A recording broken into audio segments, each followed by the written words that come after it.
Le mandat là et Bonsoir oula. Jean-Michel Apathy, journaliste, auteur de Bonsoir. T'es une merde, Bonsoir, frère, Jean-Michel. signé Hanouna aux éditions Robert Laffont. On Exactement. aura l'occasion d'en parler dans un instant, puisqu'on va débattre de la liberté d'expression ce soir, après l'assassinat de Charlie Kirk, ce jeune influenceur conservateur aux États-Unis. Et Ah, jeune, il a 30 ans mon gars, il a mon âge, il a 30 ans. Moi je fais jeune du coup ou pas? bien, on se demande ce soir si Donald Trump est en Je train suis jeune ou? de bâillonner les opposants, puisque une star, Jimmy Kimmel, un satiriste humoriste, a été privé d'antenne. Est-ce que la liberté d'expression est en danger aux États-Unis, mais même, est-ce qu'elle est en danger en France? En France. Alors, Bon, on commence par les États-Unis. On commence par puisque les c'est États-Unis. Là où c'est passé. Cherche les ce compliments qui est les gars. À la Désolé, fois hein, un vrai désolé. drame d'assassiner un journaliste, présentateur, etc. euh, dans un lieu qui est une université. Bon, évidemment, c'est un drame. En ce qui me concerne, je ne penserais pas le contraire. Jure, un nouveau Mais sub.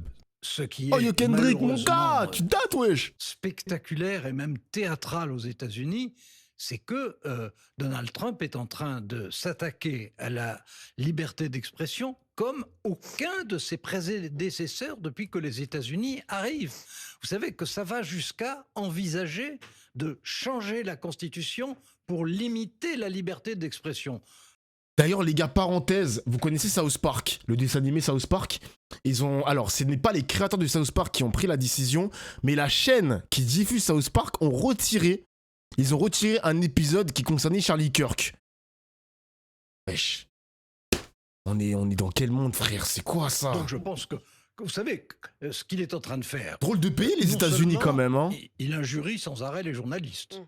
Ça, c'est sa spécialité. C'était déjà le cas sous son mandat précédent, et c'était déjà le cas dès qu'il a été candidat. Il insulte les journalistes. Bon, je suis pas sûr que les Américains soient malheureux qu'on insulte les journalistes. Mais là, il va beaucoup plus loin. Il s'en prend aux journaux et aux télévisions. Mm. Aux télévisions, il leur impose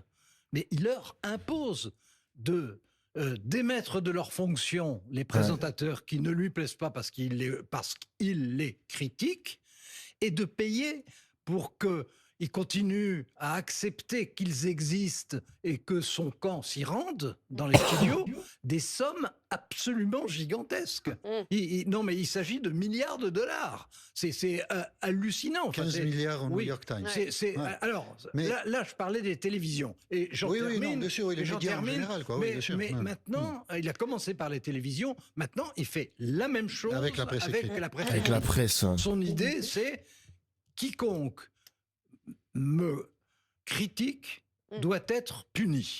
Puisque nous parlons des États-Unis quand même, parce que je trouve qu'on le dit trop peu, la culture aux États-Unis fait du fusil un argument légitime pour régler les problèmes.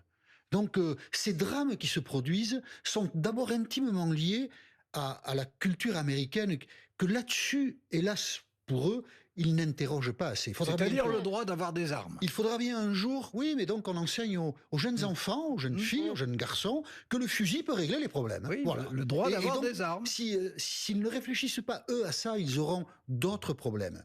Je suis frappé aux États-Unis de la facilité.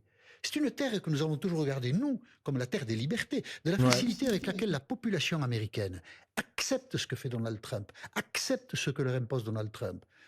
Liberté d'expression, certes, mais liberté aussi pour le président de la Réserve fédérale, liberté, le ministre de la Santé est en train de démolir complètement le système de santé, et les Américains sont très passifs. On a vu ça ailleurs. Des pays qui peuvent avoir des traditions... Après, attention à Patsy quand même, c'est là on est vraiment dans la politique politicienne. Sur les citoyens, je ne sais pas comment ça se passe aux États-Unis, mais pourquoi il dit qu'il y a une passivité? Les gens, ils ont voté Donald Trump. S'ils acceptent ça, c'est qu'ils font confiance en leur président et leur ministre. Donc, à voir comment ça se passe, mon gars. Mais de dire qu'il y a une passivité, ils font rien, en mode retourner le pays plutôt que d'être passif, il appelle indirectement à la révolution, le monsieur Apathy, quand même. culturelle Je sais qui pas. est portée plutôt vers la démocratie. Avant la Deuxième Guerre mondiale, il y a des pays européens qui nous ont très bien montré ça. Et la population, avec une forme de passivité, Salut, ça accepte culchou. la suppression des libertés. Je trouve assez effrayant ce qui se passe aux États-Unis.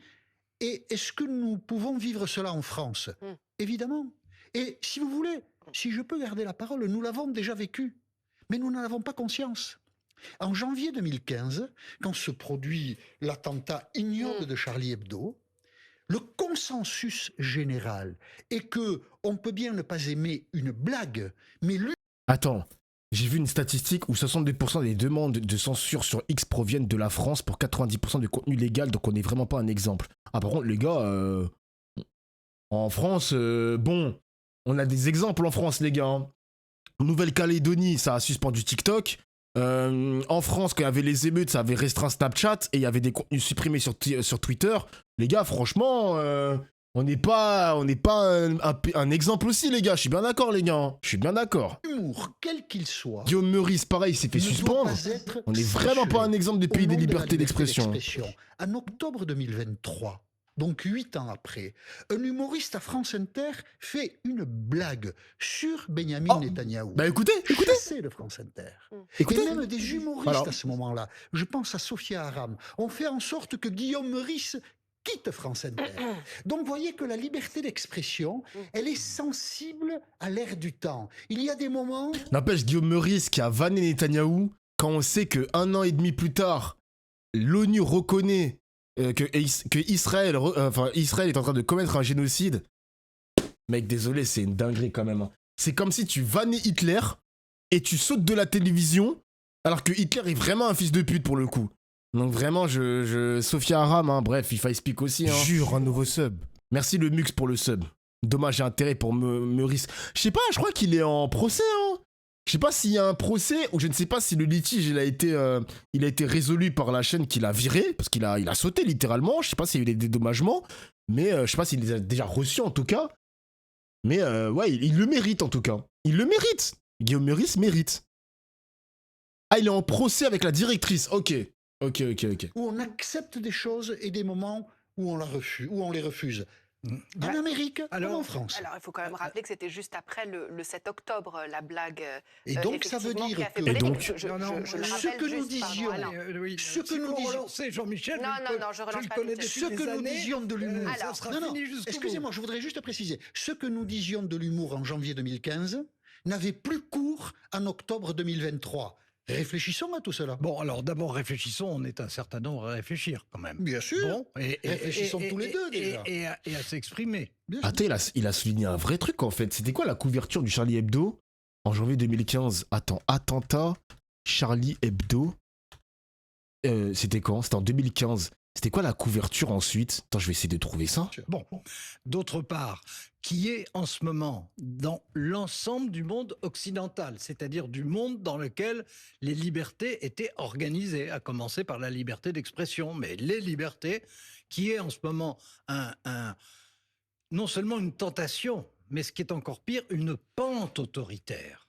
Ça, malheureusement, c'est l'évidence. On voit très bien l'extrême droite progresser partout, y compris à des moments, à des endroits inattendus. Mais c'est un mouvement et on voit bien partout des pressions sur la liberté d'expression. C'est vrai. Alors, il ne faut pas être disproportionné. On est très très loin de ce qui se passe aux États-Unis avec Trump, mais le risque est qu'on soit en fait engagé sur la même voie.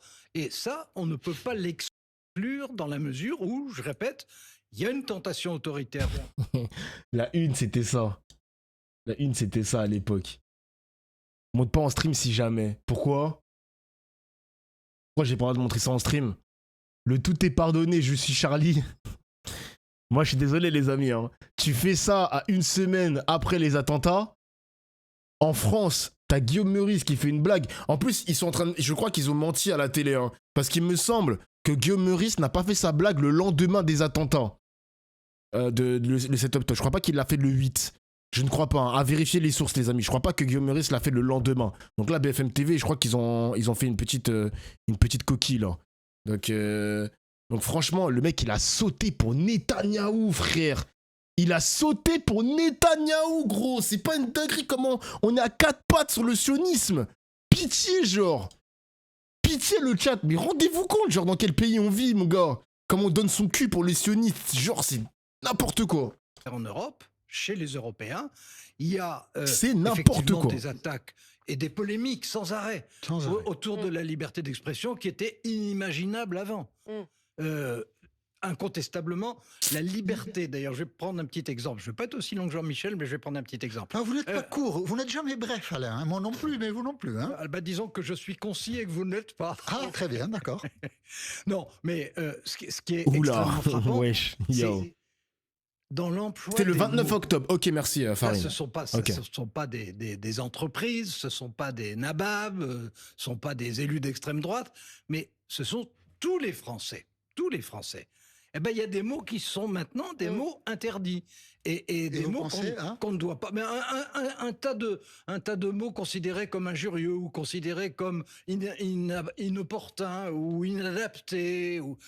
Il y a une vigilance là-dessus. Et donc, Qui vous gêne ou et qui des vous paraît réactions, salutaire? Qui vous gêne ou qui vous paraît salutaire? à votre avis?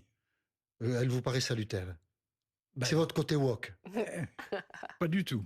Oh là, oh là, oh là. Je pense Les que mots woke, c'est le un fait gros mot pour toi, mon d'interdire gars. d'employer des mots, y compris des mots respectables, hein, Mais Oh vous là. parce qu'ils ne plaisent pas. Vous n'éclairez pas le débat en ne les citant pas, mais c'est pas grave.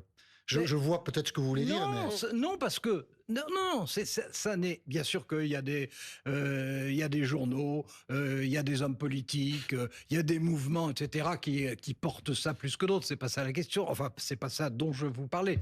Moi, ce qui me frappe, c'est l'interdiction, mais pour tout le monde, et sans même avoir conscience que ça a une portée politique et que ça a un ressort idéologique. Aujourd'hui, il y a une série de mots ou d'expressions d'ailleurs, dont l'utilisation est considérée comme scandaleuse. Je peux vous dire que... Est-ce que je peux vous soumettre un cas qui devrait nous faire réfléchir à la liberté d'expression? Éric Zemmour a été condamné mercredi. Alors, allons-y, Éric Zemmour, puisque effectivement, nous avons les propos que vous avez cités sur Quotidien. Absolument. Pour partir de ce postulat-là. Et alors, on écoute les propos, vous voulez que je... Il a que été je pose condamné le en cadre? plus. Alors, posez le cadre, allez-y. Je pose le cadre. Éric Zemmour a été condamné mercredi de manière définitive Voilà. pour un discours absolument haineux et insupportable qu'il avait tenu lors d'une convention des droites en 2019. Première instance, condamné. Cour d'appel, condamné. La cassation casse la cour d'appel, on revient devant la cour d'appel, condamné, la cassation valide. Définitif. C'est un délinquant. Il est raciste avec un tampon officiel posé par la justice française, rendu au nom du peuple français. On continue à l'inviter partout. Donc, Non, il faut ça sert à quoi censurer. la justice? Zemmour est raciste et officiel, voilà. Éric Zemmour va continuer à être invité dans les médias, voilà. Donc, vous voulez le censurer, Alain? Qu'en pensez-vous? Non, alors moi, vous me J'aime connaissez bien. suffisamment. Semaine Oui, 1, c'est pour ça que j'ai pensé à ça. Oui, bon. Alors, Et vous soumettre ce cas d'école. vous me... Jure, je un ne nouveau savais pas que sub. j'aurais un interrogatoire, mais enfin, je vais Vous essayer. l'acceptez avec plaisir. Voilà. Merci En tout Cavalès cas, pour le sub. Sportivement. Très bien.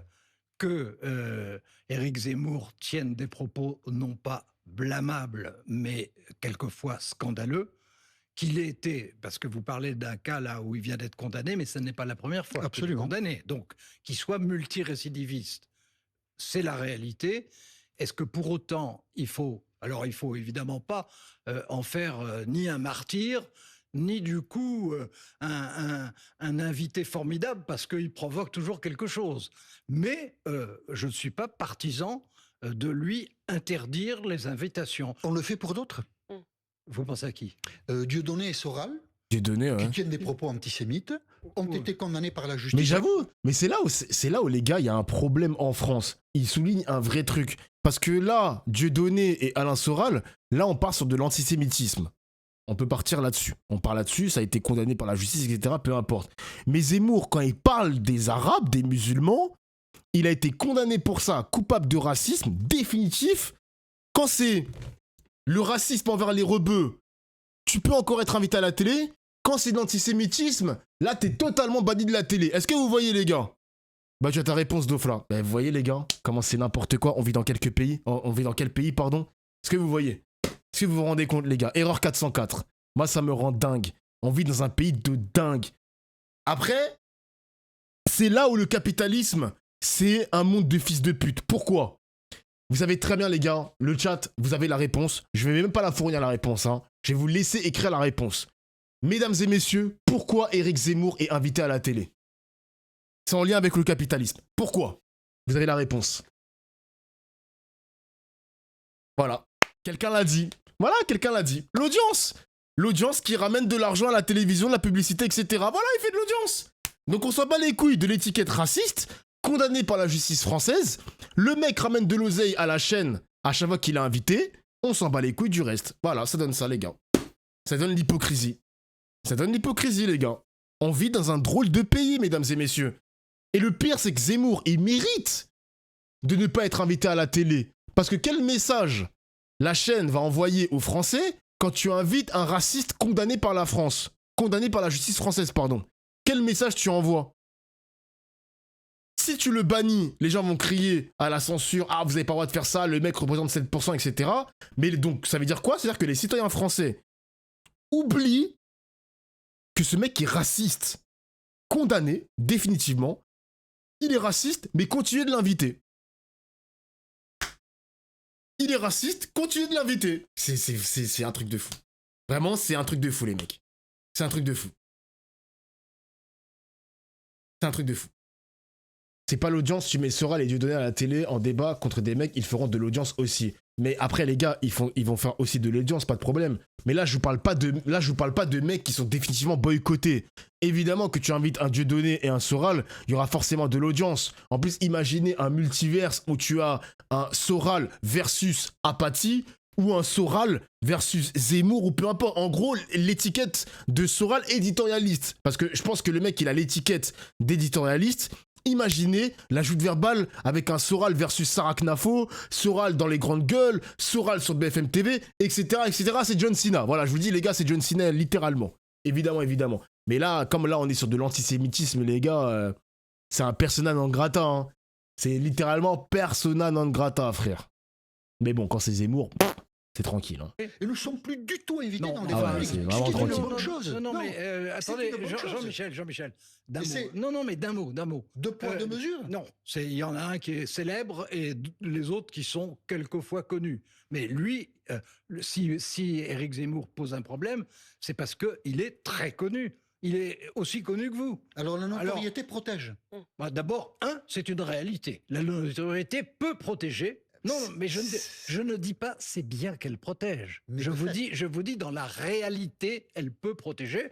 Puis dans d'autres cas, et on a vu ça par exemple sous l'occupation, la notoriété au contraire mène dans des camps d'extermination. Hein.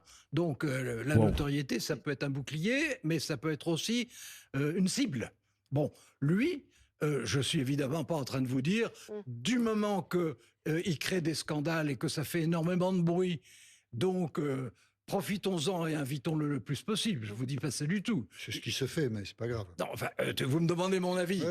C'est pas vous qui décidez. Je ne suis pas le lanceur d'ordre universel. Nous sommes d'accord. En matière de médias. Je suis pas d'accord. Dieudonné ramène de l'audience aussi. Mais les gars, je n'ai jamais dit qu'ils ne ramènent pas d'audience, ces mecs. Ils sont juste persona non grata parce qu'ils sont antisémites. C'est tout ce que j'ai dit, en fait. Je ne dis pas que ce mec-là ne ramène pas d'audience. Je n'ai jamais dit ça, les gars. Wesh. Nous sommes d'accord. Mais c'est ce qui se fait. Mais je ne suis pas partisan de l'empêcher de s'exprimer. Je regrette ce qu'il dit, mais et même, alors, ça va peut-être pas vous plaire, mais comme vous savez que c'est la réalité, vous réagirez. Je ne suis pas contre débattre avec lui. Ah, je sais. Et vous savez que moi, j'ai toujours refusé dans ma vie de débattre avec lui. Je sais bien, parce qu'on était ensemble à une radio. Nous avons vécu cela. C'était un sujet dont on discutait beaucoup nous-mêmes. Voilà. N'empêche, c'est fou quand même comment en France, on a une sorte de... Je sais pas si on peut dire une verticalité, mais de me dire qu'on accepte d'inviter un racisme définitivement condamné, putain, le message de fou quand même, les mecs. Hein.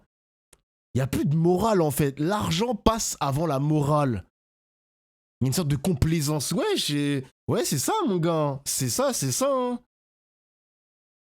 C'est ça. Je trouve ça dingue, quand même. Je trouve ça vraiment dingue. Bientôt, ce serait quoi la prochaine limite, les gars? Vous imaginez, ça va inviter un je sais pas moi, un meurtrier. Pas un meurtrier qui a fait 1 kill, mais un meurtrier qui en a fait 3 ou 4, je sais pas moi. Je trouve ça extrêmement déstabilisant pour les prochaines années. Elle est où la limite, genre? C'est dingue quand même, je sais pas, gros. Je trouve ça dingue quand même. Voyez que 7%, la Un liberté SS, d'expression, il y a peut-être quelque un chose jour, à hein. dire. Voilà, C'est j'utilise compliqué ma à saisir. liberté d'expression Je trouve aussi. ça dingue, moi. 7% d'électeurs Éric Zemmour, il représente quand même 2 500 000 Français qui ont voté pour lui. Est-ce qu'on peut bannir un homme politique qui représente autant de Français de l'antenne télévisuelle? J'aime beaucoup votre question. Mm. Est-ce qu'on peut le bannir? Bah, l'interdire, vous dites, ou Mais l'inviter. Mais c'est la justice française qui parle. Bah C'est ouais. pas moi. Oui. Bah ouais. C'est un délinquant, Éric Zemmour. Bah ouais. Quand on invite un délinquant sur un plateau de télévision, quel acte commettons? Que dit-on à la justice? Que pense-t-on de nos principes? Ça ne Wesh, sert à wesh. rien. Mais les gars, c'est exactement ce que je viens de dire. Tiens un tigre. Ah, tiens un tigre, exactement. Ah, c'est un truc de fou. C'est pas moi, j'ai pas vu la vidéo, les mecs. Hein. Je n'ai pas vu la vidéo. La justice, ça ne sert à rien. Ça ne se fait pas simplement pour les politiques, parce que vous aurez remarqué, notamment ces temps-ci, qu'on invite des condamnés, y compris des gens ayant été condamnés à des peines très lourdes, et qui néanmoins sont invités.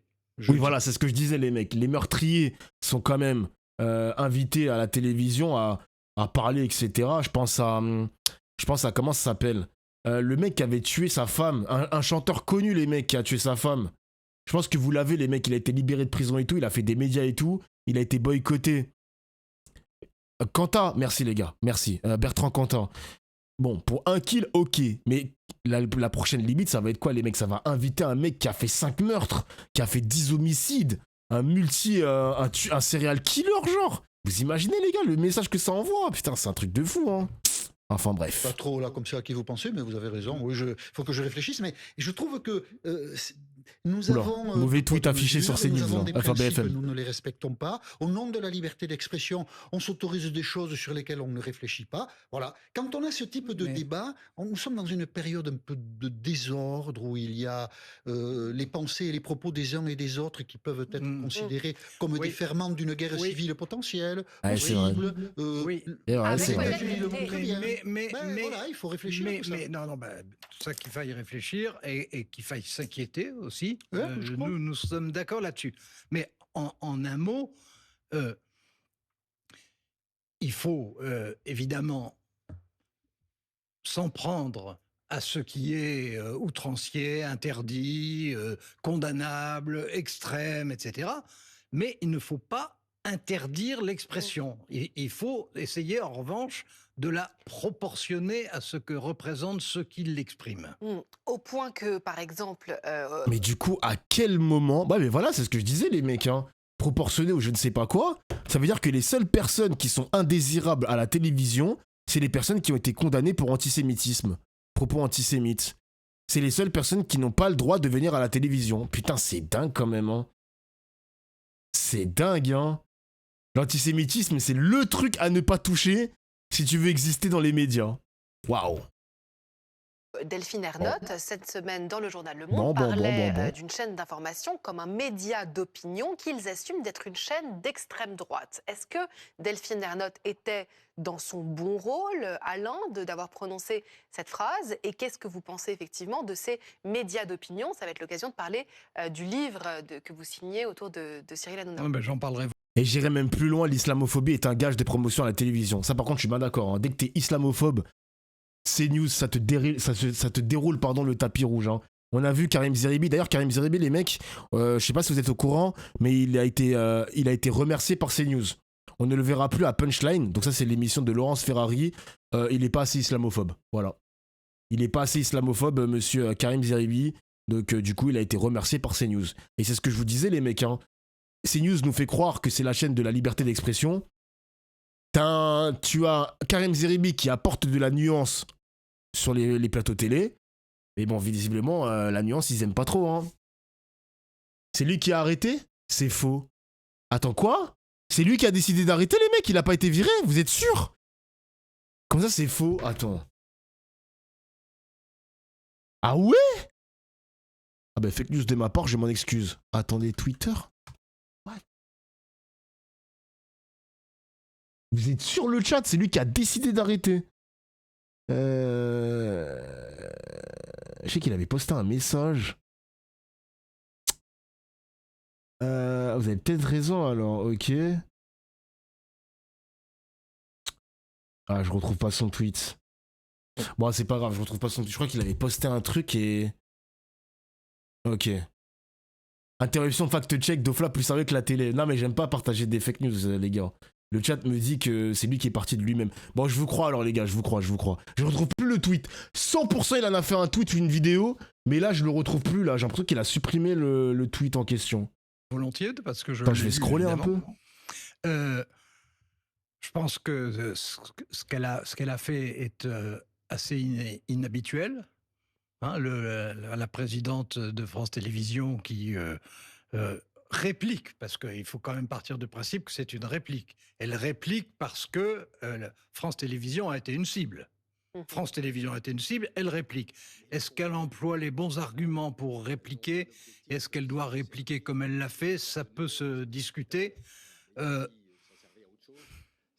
pense en tout cas, alors vous allez me dire que c'est facile de dire ça, mais je pense en tout cas que c'est un reflet. Ah, il est parti de lui-même, ouais. Il est parti de lui-même. Ok. Flottement et de l'extrême déchirement des Français en ce moment. Ok. Et que pour qu'on en arrive à la présidente de France Télévisions d'un côté, merci, et un Torkelsen. groupe de presse et de télévision très puissant de l'autre, qu'on en arrive à c'est plus que des altercations. Enfin, ça devient une espèce de guerre de l'audiovisuel. Ça prouve qu'on est quand même dans un état politique et culturel qui est franchement alarmant. Elle dit qu'elle est une cible. Est-ce que Jean-Michel Baptiste, vous aussi, pour justement écrire ce livre contre Cyril Hanouna, vraiment bien à charge, est-ce que vous aussi, vous êtes une cible ? Est-ce que je suis une cible, moi? Non, moi, personne. Ah oui. Je suis pas une cible. J'ai pas écrit un livre... Enfin, je respecte votre pensée. C'est un livre à charge contre Cyril Hanouna, de fait. C'est-à-dire que j'ai mis sur une corde à linge 10 ans de pratique de télévision inédite. Parce que vous parliez de Donald Trump qui insulte les gens. Mais Cyril Hanouna est le seul en France qui humilie publiquement ses chroniqueurs d'une manière incroyable, qui insulte, alors il insulte plein de gens, qui menace. Tout ça est connu depuis longtemps.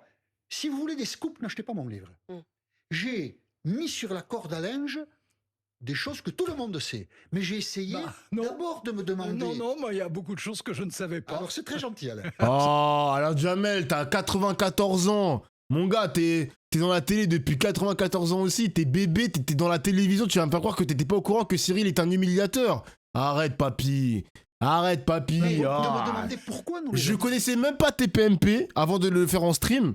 Mais je savais déjà, quand je jouais à Dofus, je savais déjà que Cyril Hanouna était un humiliateur. Je le savais déjà, mon gars. Ah, abuse, frère. T'as connu De Gaulle, chef. De me demander comment des gens, Canal+, est un acteur important de la culture française. Ah, il continue sur W9 à humilier. Dans son groupe, quelqu'un qui se comporte comme ça, humilié, insulté, menacé. Le contraire des productions de Canal+. Et M6. J'ai qualifié dans le livre M6 de groupe de télévision popote et familial. Bon. C'est une catégorisation comme une autre. Comment est-ce qu'on peut intégrer... C'est pas la plus aimable de France. C'est pas la plus aimable. Comment... Mais ils refusent de me répondre, ils m'ont fermé toutes les portes. Ils n'ont pas été aimables, eux non plus. Hein. Bon. Et comment peut-on accepter quelqu'un qui a ce passif? Ce sont des questions que nous devons nous poser aussi. Est-ce qu'on peut laisser l'insulte publique, on l'a vu aux États-Unis, gagner la sphère publique? Non. Et d'un certain point de vue, CNews a été insultant, est insultant, depuis des mois et des années vis-à-vis du service public. Et donc, Delphine Ernotte... C'est vrai que la liberté d'expression en France, la liberté d'expression permet ce genre de choses, les gars. Permet, parce qu'on l'avait vu à travers mes streams l'année dernière, les mecs, c'est vrai que TPMP, CNews attaquait énormément le service public. La liberté d'expression permet de critiquer le service public. C'est forcément une bonne chose, les mecs. Je pense que le service public, il y a des choses qui peuvent être critiquées et c'est critiquable. On peut aussi répondre de CNews. Après, faut pas pleurer quand Delphine Ernotte, présidente de France Télévisions, répond en disant que CNews est une chaîne d'extrême droite. Elle aussi, de par sa liberté d'expression, lui permet aussi de lui dire ce qu'elle pense de CNews.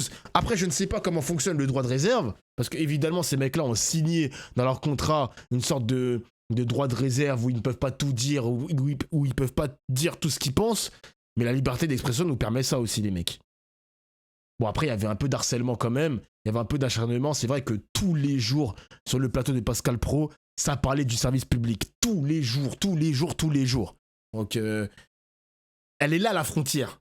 est-ce qu'il n'y a pas une limite à la liberté d'expression? Elle est intéressante cette émission, les mecs. Franchement, là, je suis content du réact de ce soir. Là. Je vous rejoins tout à fait. Alain. J'aime bien. Elle J'aime bien. Parce que les attaques systématiques depuis très longtemps deviennent à un moment insupportables. Mais ça n'est pas du tout pour s'évader des responsabilités, mais réfléchissons une seconde à ce que ça signifie de voir, au fond, peut-être les responsables des deux plus puissants groupes Vous avez raison. d'audiovisuel et de presse de France en train de s'insulter et de polémiquer de cette façon. À quel stade on en est? Enfin, écoutez, moi, quand le général de Gaulle est revenu en 58, toute la presse lui était hostile, et notamment toute la presse de province, et il y avait une presse qui allait de A à Z. Aujourd'hui, la presse écrite se recroqueville et perd ses lecteurs, et dans l'audiovisuel, on voit les deux principaux protagonistes qui maintenant s'insultent. Alors, je me permets, comme le temps passe, et que vous vouliez dire un mot du livre... Mais c'est ce que j'allais faire. Eh ben voilà, alors j'ai été... Je vais même vous dire que j'ai jeté un coup d'œil à ma pendule en me disant, et il ne faut pas oublier de parler de son livre. Je vous écoute et je vous laisse parler. Alors, d'abord, moi je connais très peu Hanouna, et pour dire les choses, je l'ai dans ma vie extrêmement peu regardé, pour une raison très simple, c'est que ce qu'on m'en disait... Bon, ça n'est pas exactement elle veut pas continuer à tousser, elle. ni les comportements qui sont dans ma façon d'être. Bon, donc je suis un très mauvais connaisseur d'Hanouna. Ensuite, deuxièmement, dans votre livre, j'ai appris énormément de choses. Bon, mais J'ai compris.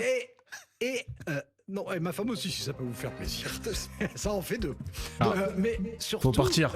J'ai eu le sentiment, et je pense que c'est ça qui est important dans cette histoire, dans faut votre partir, livre chef. et chez Hanouna. Il y a le générique. J'ai eu l'impression d'avoir un duel entre Chef. deux des plus grands influenceurs de France. Ben si, vous avez Chef. 500 000 personnes qui vous suivent, hein, c'est vrai. Oui, Bon, Ah ouais, 500 000 personnes. je suis pas comme Philippe de Ville. Moi, ils me suivent. Hein. Oui. Bon, et lui, il en a quoi, 1 million? Oui, il a du monde. Bon, alors vous êtes deux des plus grands, peut-être les deux plus grands, et notamment pour parler réellement de problèmes de société et aborder la Chef, politique. wesh, faut partir. Et ce duel, là aussi, il faut bien dire, inimaginable quand j'avais même 60 ans. Inimaginable. C'est pas faux. Bon, alors... Et tellement théâtral, et avec deux... Enfin, je veux dire, il y a, entre Cyril Hanouna et vous, il y a un côté de match du champion du monde et de son challenger en poids lourd. Je vais gagner. Merci Jean-Michel Apathy, merci Hanouna. Non, l'ancien, il casse les couilles, l'ancien. Ça y est, il m'a rendu fou, là.